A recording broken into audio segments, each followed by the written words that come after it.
Yoko, Yoko.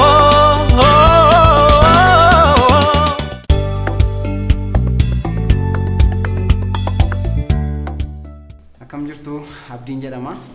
Hojii gaggeessaa olaanaaf Yoko fi akkasumas immoo senior anesthetic Yokooti. Har'a namoonni miixuudhaan da'anii dhukkubbii malee da'uu danda'u kan jedhu isiniif ibsuudhaaf hin dhufe. Egaa miixuudhaan gaafa da'an dhukkubbii baay'ee guddaatu namatti dhaga'ama.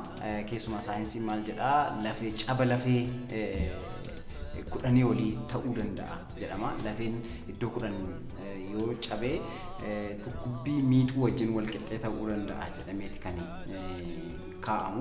Egaa dhukkubbii kana hir'isuu akkasumas immoo dhukkubbiin kun akka hin jiraanne goone deessisuu immoo ni dandeenya. Isaan teknooloojii fayyaa epidural analgesia jedhamuuni deessisuun yookaan dhukkubbii malee deessisuun ni danda'ama jechuudha. Epidural analgesia jechuun dugda namaarraa marfee tokko waraanuudhaan marfee sanaan immoo kaateetarii tokko gashinee yeroo yerootti qoricha bupivacaine jedhamuu fi akkasumas fentanyl jedhamu karaa dugdaa kana kennuudhaani dhukkubbiin yookaan immoo miixuun contraction uterus yookaan maatsan jennu akka hin jiraanne gochuu dandeenya jechuudha. Egaa dhukkubbii kana hir'isuudhaaf kaateetariin galeessuun yeroo hamma da'umsa yookaan hamma mucaan ba'utti taa'ee yeroo yerootti sa'aatii tokko tokkoon yookaan lama lamaan ta'uu danda'a. Qoricha kana laannee fi akka dhukkubbiin sun itti dhaga'amne goona jechuudha.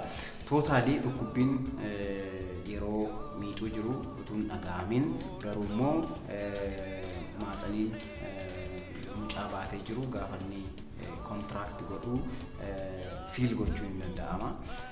Mucaan immoo suuta yeroo isaa eeggatee karaa noormaalii ba'uu danda'a jechuudha.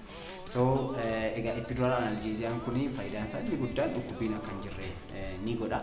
Faayidaan isaa inni kan biraan immoo satisfaction qabaachuudha karaa noormaalii. So epidural analgesia kan jennu kun side effect garaagaraa qabaachuu danda'a. Percentii muraasa namoota irratti kan dhufu side effect tokko tokko qabaachuu danda'a. Egaa gaafa mana yaalaa dhufnu parastamoolii tokko gaafa liqimsinu illee side effect mataa ishee ni qabdi. Akkasumas side effectiin qoricha sanaa ni jira. Side effectiin qoricha sanaa maybe blood pressure yookaan dhiibbaa dhiigaa namaa gadi buusuu danda'a. Isa immoo qorichaan adda baasuu yaaluu dandeenya waan ta'eef rakkoo hin qabu. Akkasumas dhukkubbii dugdaa namoonni himatan ni jiru. Garuu immoo persentiin isaa baay'ee xiqqoodha, gadi bu'aadha. Namoota 100 hojjetan irratti nama tokko irratti kan mul'achuu danda'u persentii tokko jechuudha mul'achuu danda'a. Kanaa achi wanti dhibee baay'ee gara paaraalisisii sanatti geessu hin jiru. Namni ogeessi isa hojjetu immoo ogeessa sirriitti dhimma kanarratti treeningii fudhate yoo ta'e baay'ee waan nama yaaddessu hin ta'u jechuudha.